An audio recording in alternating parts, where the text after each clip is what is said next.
Frankie Montas is the clear X factor of the pitching staff for the Cincinnati Reds, but the odds are not in favor of him reaching that level. You are Locked On Reds, your daily Cincinnati Reds podcast, part of the Locked On Podcast Network, your team every day.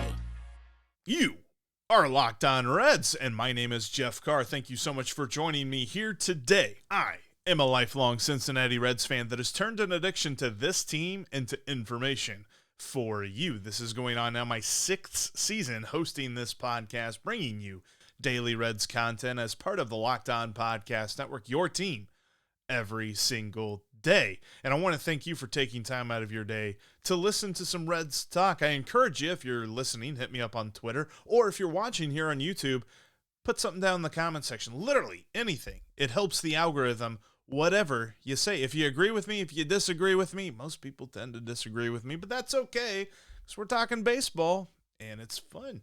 And on today's podcast, I want to tell you about Frankie Montas and why he's really got some odds that are against him. I'm going to tell you what those are. We're also going to look at the recent thing that's going around Reds country right now. There's lots of folks, whether you be on Twitter or in conversations, talking about why not bring back Joey Votto. I reluctantly am going to tell you why not. I'm going to give you 2 reasons why. And then later on in today's episode, bunting is cool again. And I agree with it if for one condition. I'll give you that condition. But first, before we get into all of that, I want to tell you that today's episode is brought to you by Game Time. Download the Game Time app today and create an account. Use the code LOCKEDON for $20 off your first purchase. Last minute tickets, lowest price, guaranteed. And where we'll start today is with Frankie Montas. He pitched on Tuesday, looked pretty good in his 2 innings pitching on Tuesday. Very focused on the strike zone. That's been the mantra. We talked about this with Jason Williams. We talked about it a couple of days ago on the podcast, that if there were a motto for the Reds pitching staff in spring training, it would be throw strikes, because they're keeping track of it and all this other stuff. But Frankie Montas is a guy that whenever he was signed, we were still like, all right, the Reds need starting pitching help. There's guys out there that you could go get, and then they signed him. He's coming off of the shoulder labrum surgery that he had, and he only pitched 1 inning and a third. He had 4 outs last year. He had 4 outs, 4 more outs than you or I did on the mound for the New York Yankees. And the Reds signed him to a 1-year prove-it deal for this season. And the odds don't like Frankie Montas proving it this year. I'll kind of get into why I say that. Because, and this is not predictions, this is not projection system, this is actual medical studies that were done on pitchers who underwent shoulder labrum surgeries. In fact, in a study that was published last year by a group of doctors with the Arthroscopy Association of North America on all MLB players who underwent arthroscopic shoulder labrum repair from the years 2002 all the way through 2020, they found that just 8 of the 39 pitchers who underwent the surgery returned to their level of past performance the first year back. So, 39 guys get this surgery. The year after they're back, there's like 69%, according to this study, 69% of those 39 pitchers returned to play the next year. Only 8 of them, or 20% total, were back to the level that they were at before their surgery in the first year. In fact, according to this study, and we're not going to go too crazy, I'm not going to give you all the study statistics, it's a long study, lots of good info. It took 3 years for pitchers to get back to their previous level of pitching. So that's something to keep in mind when it comes to Frankie Montas, because he is the X factor. And there was an article written in the Inquirer from Gordon Wittenmeyer that said, if the baseline for the Reds pitching staff are rookies who are unproven or sophomores who are unproven and either need to get healthy or need to show something to take that next step, then Frankie Montas is the ceiling. And Frankie Montas could be the reason that the Reds make it to the playoffs. But the odds don't favor that. In fact, going back to this study done by the AANA, in their first year after the surgery, pitchers experienced a decrease in games started and innings pitched, while experiencing increased homers allowed per 9 innings and walks plus hits per innings pitched. WHIP. We talk about WHIP a decent amount on the Locked On Reds podcast here. Everydayers will know. But that's saying that the year after their labrum surgery, the majority of pitchers, on average, didn't do so hot. Now, his last full season with the A's, Frankie Montas made 32 starts, made every start that he possibly could that year. I don't think he's going to do that for the Reds this year. But I do find this interesting because our friends over at Reds Content Plus, back whenever the Reds signed Frankie Montas, pointed out that if you look at the best case scenario, so we're talking about, okay, he got the shoulder labrum surgery, he's coming back from, he's trying to prove that he's back to his previous level. What is the best case scenario? What does that look like? And they looked at the numbers, expected ERA and expected field independent pitching, xFIP. Everydayers will know that I love talking about xFIP. It's a very good predictor for ERA. And they said if you average those two numbers, the expected ERA and the xFIP together, then you get a pretty reasonable number as to what the best case scenario ERA would be for Frankie Montas. And it's 3.63. That's phenomenal. That would put him in like the top 20 of major league pitchers. Is he going to be that good this year? That might be hard to attain. Like, he looked sharp on Tuesday, right? The 2 innings, he was locating his fastball super well, got a strikeout looking on the breaking pitch. He's got a 5-pitch mix. He really does the damage with the fastball and the split finger, but he's able to mix in 3 other pitches that the hitters, they just can't get comfortable in the plate against Frankie Montas. And when he is on, we've talked about this in episodes past, Frankie Montas got Cy Young votes, finished 3rd in the American League Cy Young voting in 2021. He can do it. The question is the health. And kind of like I said, the 32 starts that he had in his last full season with the A's, I don't think that's a fair expectation of him this year.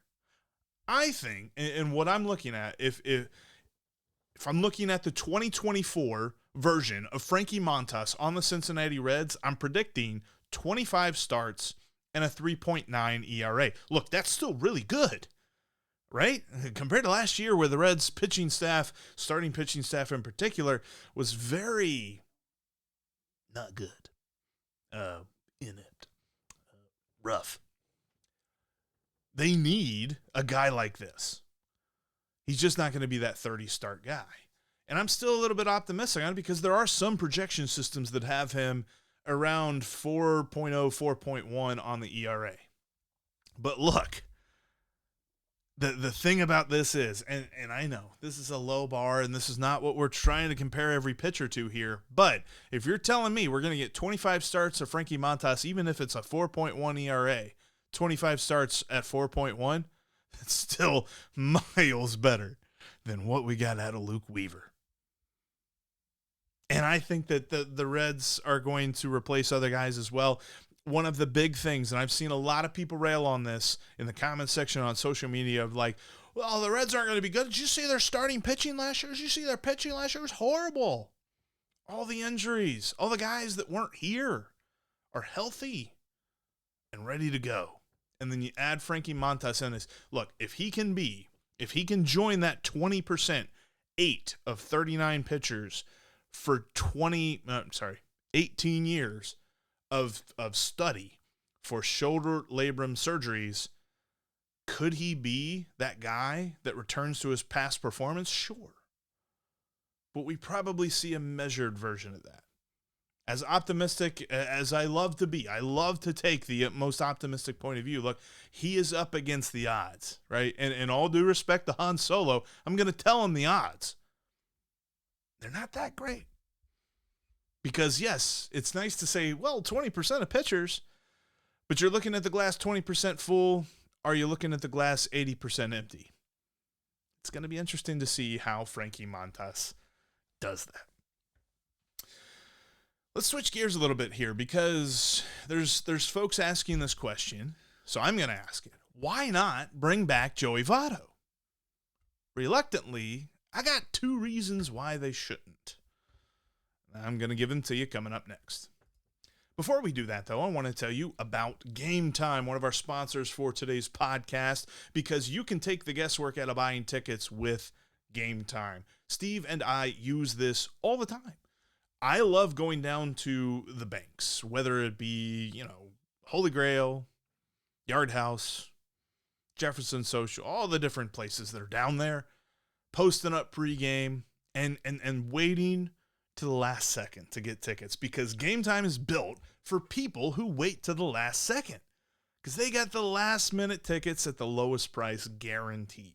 And if you download the app today and you use the code LOCKEDON, you'll get $20 off your first purchase. Game Time also has the ability to show you what your view will be from the seat. So, we all know Great American, right? But if you're on the road, say you follow the Reds down to Atlanta, up to Milwaukee, Chicago, if you go to Pittsburgh, Philadelphia, wherever, you can see what your view is going to look like from your seats through Game Time. They're going to make the whole process feel amazing. Download the Game Time app today. Use the promo code LOCKEDON. Save $20 off your first purchase. They've got tickets for all sporting events. They've got tickets for concerts. They've got tickets for theater productions and comedy events and things like that. Download the app. Promo code LOCKEDON. You'll save $20 off your first purchase.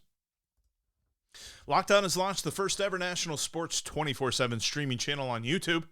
Locked On Sports Today is here for you 24/7, covering the top sports stories of the day with local experts like myself from Locked On, plus our national shows covering every league. Go to Locked On Sports Today on YouTube and subscribe to the first ever national sports 24/7 streaming channel. And coming up on the next Locked On Reds for all you everydayers out there, we have our Aloha Friday for you tomorrow, but it's going to be earlier than normal. That's right. Normally we're in Friday afternoon, around 2 o'clock. Not tomorrow. Friday, which, depending on when you're hearing this, the March 1st edition will be at 11:30 a.m. Eastern Time. An early Aloha Friday. We're going to have coffee or something during that show. Make sure and join us. Can't wait to see you on the YouTube channel. All right. We're going to do this. And I'm reluctant to do this because Joseph Daniel Votto is one of my favorite, probably my most favorite player ever. If you sat down and you told me you're going to give me $1 million if I tell you confidently who my favorite Cincinnati Reds player is, I'm picking Joey Votto. But the Reds should not bring back Joey Votto this year. I know, he's still a free agent. And he's making these hilarious videos, these very dry, sarcastic humor videos that he has. And I love seeing them. He's like kneading dough, making bread, I think it was. I'm not really sure. He's in a car wash. He's pushing carts at a grocery store. And he's reminding us that he's not at spring training, which is where he wants to be because he's a baseball player and he has said he's not ready to retire. But the problem is, if you're looking at it from a Reds perspective, there are 2 reasons why they can't do it. They can't. They shouldn't. And look, the main reason why you want to bring Joey back is sentimental. Give me an objective reason why. The first reason why they shouldn't bring Joey Votto back is Christian Encarnacion Strand. Because, look, Joey would not be coming back to be the last man on the bench. I know I've seen some response. I've seen some questions. I've had some folks ask me this. With the competition not looking all of that great right now for the last man on the bench. I mean, Stuart Fairchild's looked good, and so has Bubba Thompson in just limited playing time so far this spring. But let's be honest, the long track record of both those players isn't really inspiring. So why not go get Joey? Because that player needs to play multiple positions. Sorry, let me rephrase that. That player needs to play more than just first base and designated hitter, right? That's what Joey Votto plays. So you're not comparing Joey Votto to Stuart Fairchild, to Bubba Thompson, to Jose Barrero or Josh Harrison, because he's not going to play center field. He's not going to play the outfield. He's not going to play anywhere but first base and DH. So you bring in Joey Votto, you're comparing him to Christian Encarnacion Strand, Jamer Candelario, and a little bit of Jonathan India. But really, CES is the guy who's affected the most. And CES has shown signs that he is the best first base candidate on this team for now and the future. CES, he flat out smashes baseballs, dude. 90.3 average exit velocity last year. Now, he didn't play enough to like qualify or anything like that as far as the percentile rankings and all that stuff on Baseball Savant. But suffice it to say, that'd be pretty good. We talk about Baseball Savant a lot, and I love the website because it gives you the peripheral stats, the analytics, and all this other stuff, but they simplify it. And for a guy like me that I do like analytics, but I don't necessarily understand every single bit of them, if you can color code things, that's a big deal. And they do that on Baseball Savant, because if it's red, it's good. Just like us. Red, good. If it's blue, is bad. Which also makes sense. I mean, Cubs, Brewers, whatever. They both got blue in them. But there's a lot of red when it comes to CES and his hitting. He has a hard hit rate of 48%, and a hard hit ball is 95 miles an hour or more. 48%, he does that. And he has a barrel rate of 10.5%, where league average is just over 6%. Mashes baseballs. Now, defensively at first base, he was a net negative, but he was moving between first and third in his major league debut. So I'm going to give him some time before I go too crazy about the defense. And if you really want to look at this, during crunch time last year, the last 24 games of the season, last 24 games of CES's season and of the Reds season, in those 24 games, CES had a batting average of .333. He got on base almost 38% of the time, and he slugged .678. Yes, slugged .678. He had 9 homers in those 24 games. He was absolutely on fire. And that is a guy I want to see more of this season. The second reason why you don't bring Joey back. First reason you don't bring Joey back, Christian Encarnacion Strand. The second reason you don't bring Joey back is Joey himself. And I swallow hard on this because he has been one of the best Reds hitters to ever do it. But these last 2 years have been very bad. Last 2 years, Joey Votto, 618 plate appearances, batting average of .204. On-base percentage of .317.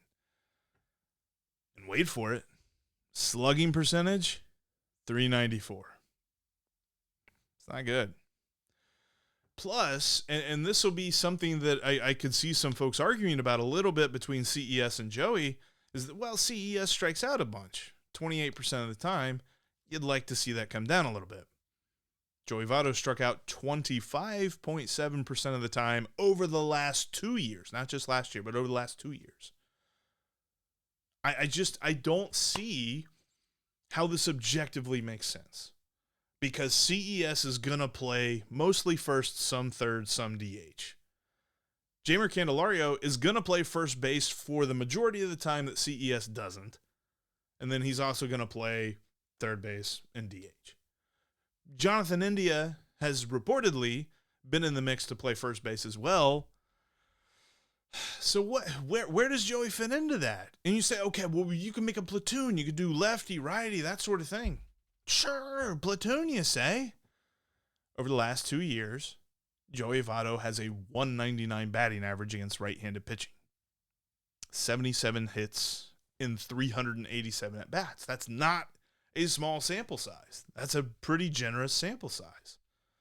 So I hate to say it because I love Joey. I love the career that he has had as a Red. His full body of work, he is 1,000% a Reds Hall of Famer and 1,000% an MLB Hall of Famer. But in the year of our Lord 2024, the Reds should not bring him back. As much as I hate to say that. All right, enough of that. It's just, yeah, that's where we are with that. Let's look at something else because the Reds are making bunting a priority, and I'm going to tell you why I like it on one condition. That's coming up next. Before we talk about that, though, I want to tell you about another one of today's sponsors, and that is FanDuel, because you can get buckets with your first bet over at FanDuel.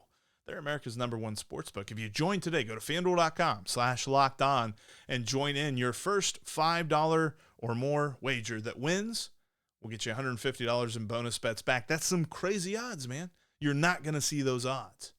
And you can use those bonus bets on some great futures. Because I've been following this. I've been looking at this.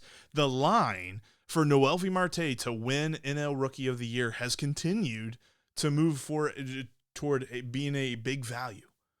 It started probably about a month ago around 6-1. Probably 7-1, something like that. Now it's 11-1. Them some good odds for a dude that's got a real good shot at winning. Look, he is 5th best, according to FanDuel, on odds. Yoshinobu Yamamoto is the first best at plus 180. He's the favorite to win NL Rookie of the Year, of course.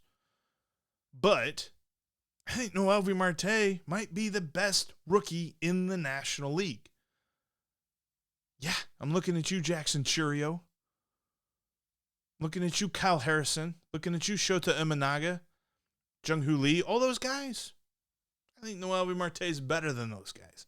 And I would put a couple of bucks over that on FanDuel. So do your $5 wager for your first wager on like an NBA game or something like that right now.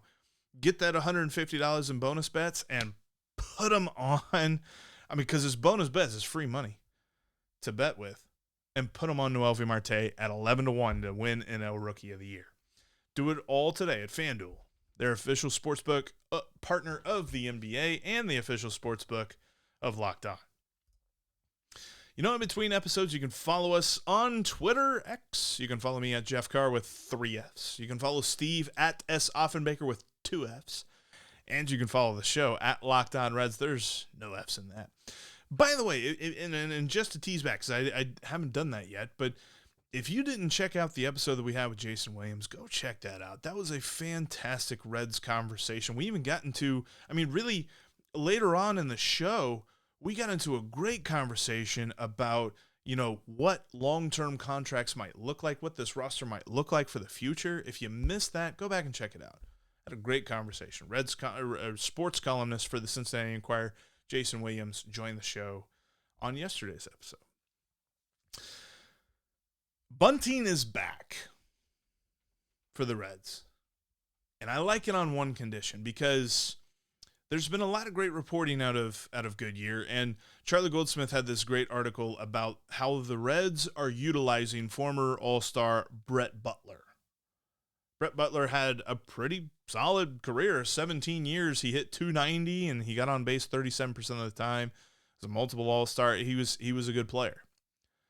And he had traveled around ever since retiring from being a player. He had traveled around to different camps, kind of teaching the best ways to bunt and things like that, the best strategies for utilizing the bunt and things.